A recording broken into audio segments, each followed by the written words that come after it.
परम पूज्य गुरुदेव, क्या अपने गुरु को छोड़कर दूसरे गुरुओं के पास जाना चाहिए अथवा नहीं? कृपया मार्गदर्शन करें। ये प्रश्न अक्सर आता है मेरे सामने। मैं आपसे ही इसका उत्तर जानना चाहूँगा। गुरु और शिष्य के संबंध का आधार क्या है? मेरे प्राणों का अनुभव कहता है, मेरा अपना अनुभव कहता है, गुरु और शिष्य के संबंध का आधार है गुरु के प्रति शिष्य के प्राणों में श्रद्धा का पैदा हो जाना। श्रद्धा का अर्थ क्या होता है? श्रद्धा का अर्थ होता है गहन प्रेम, और गहन प्रेम के साथ अपार सम्मान।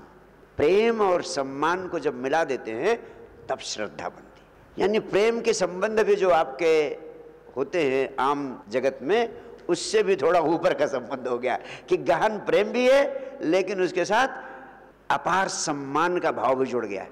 तो प्रेम और सम्मान का भाव जिसके प्रति हो गया है वही आपका गुरु बनता है। उसी को कहते हैं श्रद्धा का संबंध। तो जिसके प्रति आपके प्राणों में गहन प्रेम पैदा हो गया, जिसके प्रति आपके प्राणों में गहन सम्मान पैदा हो गया, जिसके प्रति आपके प्राणों में अगाध श्रद्धा पैदा हो गई, वही तो आपका सदगुरु बनता। अगर तुम्हें गुरु मिल गया है तो इसका अर्थ है कि कोई ऐसा मिल गया है जिसके प्रति गहन प्रेम, जिसके प्रति गहन सम्मान तुम्हारे प्राणों में पैदा हो चुका है। यानी गहन श्रद्धा उसके प्रति तुम्हारे प्राणों में पैदा हो गई, यानी एक अनन्य प्रेम की घटना घट गई है तुम्हारे जीवन में। अगर इस तरह की घटना घट गई है किसी के साथ, इसके बाद भी कहीं जाने का भाव तुम्हारे प्राणों में हो रहा है, तो समझ लेना कि घटना घटी ही नहीं। तो समझ लेना कि कोई काम चलाऊ नाता आपने बना लिया होगा, कोई समस्या आई होगी या किसी ने बता दिया होगा कि इनसे दीक्षा ले लो। सारी दुनिया में धर्म के नाम पर भीड़ चली जा रही है। आपने देखा होगा बहुत लोग इनसे दीक्षा ले रहे हैं, फिर आप भी चले गए होगे, माला और मंत्र ले लिया होगा, दीक्षा ले ली होगी, गुरु बना लिया होगा। इसका मतलब आपको गुरु मिला ही नहीं अभी तक। एक काम चलाओ रिश्ता बन गया है, एक धोखे का संबंध बन गया है, एक शाब्दिक संबंध बन गया है, लेकिन चोरी छिपे तुम तराशते रहते हो कि कोई और बेहतर मिल जाए, कोई और अच्छा मिल जाए, जिससे मेरी आकांक्षाओं को पूरा करने में ज़्यादा शक्तिशाली सहयोग मिल जाए। और फिर इस तरह से तुम लुका छिपी ताक झांक करते रहते हो कोई और मिल जाए। ये क्यों करते हो?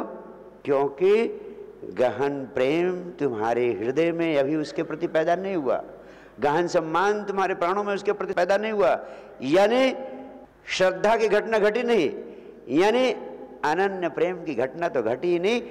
इसलिए अभी खोज जारी है, इसलिए तलाश जारी है।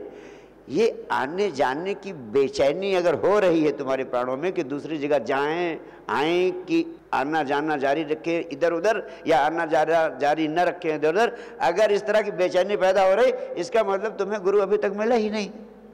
इसका मतलब अनन्य प्रेम की घटना घटी ही नहीं, अभी लव अफेयर हुआ ही नहीं। अगर हो गया होता तो ये बेचैनी ना होती, ये प्रश्न ही पैदा ना होता। प्रश्न पैदा हो रहा है तो सीधा संकेत है, अस्तित्व का इशारा है कि तुम्हें गुरु बदल देना चाहिए।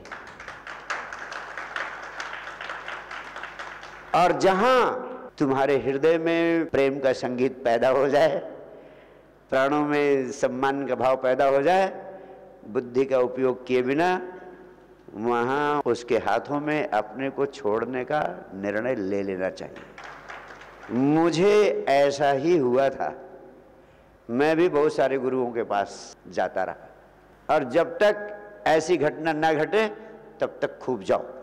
मैं भी नहीं कहता कि यहाँ भी रुक जाना, अगर ऐसी घटना घटे तब यहाँ ठहरना, नहीं तो तब तक एक दो के पास नहीं, सारे गुरुओं के पास जाते रहना जब तक तुम्हें तुम्हारा गुरु न मिल जाए।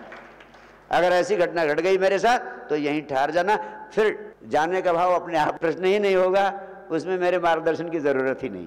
एक डॉक्टर से दवा लेते हैं और दवा काम नहीं करती, 50 डॉक्टरों के पास जाते हैं, क्योंकि वहाँ स्वस्थ होना आपके लिए बहुत ज़रूरी है, और गुरु को बदलने में डरते हैं।